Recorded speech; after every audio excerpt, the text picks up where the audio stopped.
क्या सच में यहाँ पर रावण का महल हुआ करता था? क्या रावण ने अपनी मायावी शक्तियां का इस्तेमाल करके इस महल और साइट को बनाया था?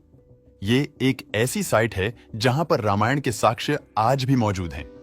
ये साइट एक एंशिएंट सिविलाइजेशन की ओर इशारा करती है, नेचुरल ब्यूटी से घिरी। इस साइट का डायरेक्ट कनेक्शन हिंदू माइथोलॉजी से भी है। ये एंशिएंट साइट भारत के ही पड़ोसी देश श्रीलंका में मौजूद है। कोलंबस से कुछ ही दूरी पर दाम्बुला शहर में सिगरिया नाम के एक ऐतिहासिक जगह है, जहां पर एक जायंट मोनोलिथिक के ऊपर प्राचीन महल के अवशेष नजर आते हैं। 650 फीट ऊंचे पहाड़ पर भला कैसे एक महल को बनाया गया होगा? और ये कोई साधारण महल नहीं है, बल्कि इसे देखकर साफ पता चलता है कि इसे बनाने में एडवांस्ड टेक्नोलॉजी का इस्तेमाल किया गया है। आइए जानते हैं कि आखिर क्यों सिगिरिया को एक ऐतिहासिक साइट के साथ साथ रहस्यमय जगह माना जाता है। स्थानीय लोगों की माने तो ये जगह 5000 साल से भी ज्यादा पुरानी है, यानी इसका कनेक्शन मेसोलिथिक युग से है। मॉडर्न टाइम में इस साइट की खोज ब्रिटिश आर्मी के जनरल जोनाथन फोर्ब्स ने की थी। घुड़सवारी करते हुए जोनाथन को यह जगह मिली और इस जगह को देखकर वो भी हैरान हो गए।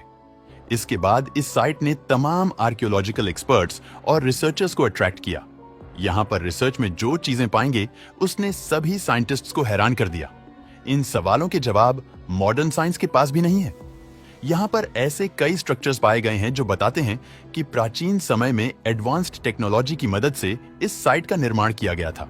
मेगा लिथि रॉक के चारों ओर खूबसूरत गार्डन्स बने हुए हैं और उन गार्डन्स के बीच में छोटे छोटे तालाब है जहां पर पानी स्टोर किया जाता था।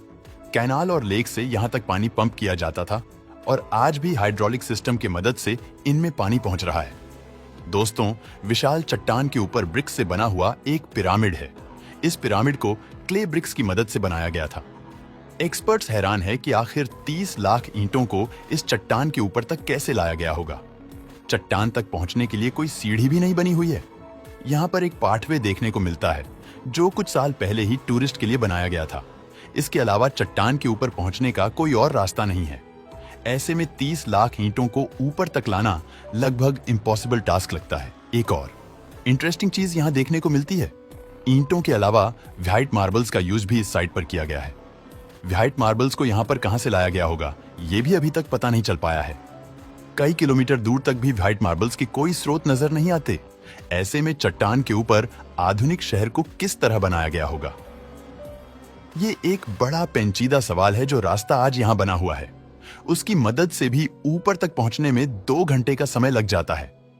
ऐसे में अन्य तरीके से यहां पहुंचने में कितना टाइम लगता होगा, ये सोचने वाली बात है।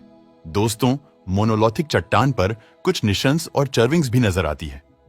कुछ एक्सपर्ट्स का मानना है कि ये सभी निशान एडवांस्ड टेक्नोलॉजी और मॉडर्न मशीनरी से बने हुए हैं। आर्कियोलॉजिस्ट ने इस बात की पुष्टि की है कि ये सभी निशान हजारों साल पुराने हैं। साथ ही कुछ सर्कुलर होल्स भी चट्टान में बने हुए हैं जिन्हें किसी ड्रिल जैसी मशीन से बनाया गया है। साइंटिस्ट के अनुसार 5000 साल पहले चीनी हथौड़े का इस्तेमाल करना भी लोग ठीक से नहीं जानते थे। एक और चीज है, वो है इस चट्टान के टॉप पर बना हुआ ग्रेनाइट वाटर टैंक। स्थानीय लोग और धर्म में आस्था रखने वाले लोग इसे रावण का स्विमिंग पूल बताते हैं। इसे बनाने के लिए 4000 टन ग्रेनाइट पत्थरों को यहां से रिमूव किया गया होगा। इतने पत्थरों को हटाने के लिए कई सालों का समय और भारी लेबर की जरूरत होगी। इतने लोगों को पहाड़ के ऊपर तक ले जाने की बात पर विश्वास करना भी थोड़ा मुश्किल है। इस स्विमिंग पूल की एक और खास बात यह है कि इसका पानी कभी भी नहीं सूखता, चाहे श्रीलंका में कितनी गर्मियों क्यों ना पड़ रही हो। इसमें हमेशा पानी भरा रहता है। हजारों साल पहले इस तरह से एंशिएंट साइट आखिर किस तरह से बनाए गए होंगे दोस्तों?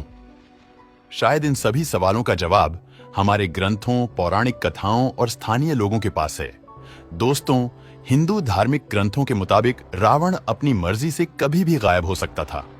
कई मायावी शक्तियां उसके पास थीं। दोस्तों, बताया जाता है कि असुर जाति के लोगों ने सिगिरिया शहर को आबाद किया था। रावण का पुष्पक विमान भी यहीं पर लैंड होता था। दोस्तों, सिंगेरिया की साइड को लायन रॉक या लायन माउंटेन भी कहा जाता है। इस चट्टान में सबसे नीचे कुछ गुफाएं भी बनी हुई है जहां पर बौद्ध मॉक मेडिटेशन किया करते थे। एंट्रेंस पर 2 विशाल पैरों के निशान नजर आते हैं। लंबे समय तक ये माना जाता था कि ये शेरों के पैर है, लेकिन असल में ये पैर किसी शेर के नहीं बल्कि रेप्टाइल्स के हैं। शेर या चीते के पैर में 5 उंगलियां होती है। मतलब कि 4 उंगलियां और एक अंगूठा। लेकिन यहाँ पर जो स्ट्रक्चर बना हुआ है उसकी सिर्फ 3 उंगलियां हैं। 3 उंगलियां हमें रेप्टाइल्स में देखने को मिलती है। प्राचीन समय में कई डायनासोर की प्रजातियां की भी 3 उंगलियां और एक अंगूठा होता था। तो शायद ये पैर शेर के नहीं बल्कि रावण को ही समर्पित है। इन सभी रहस्यों की वजह से ही यूनेस्को ने साल 1982 में इस जगह को विश्व ऐतिहासिक धरोहर का दर्जा दे दिया था। दोस्तों, वीडियो पसंद आया हो तो लाइक और शेयर करें।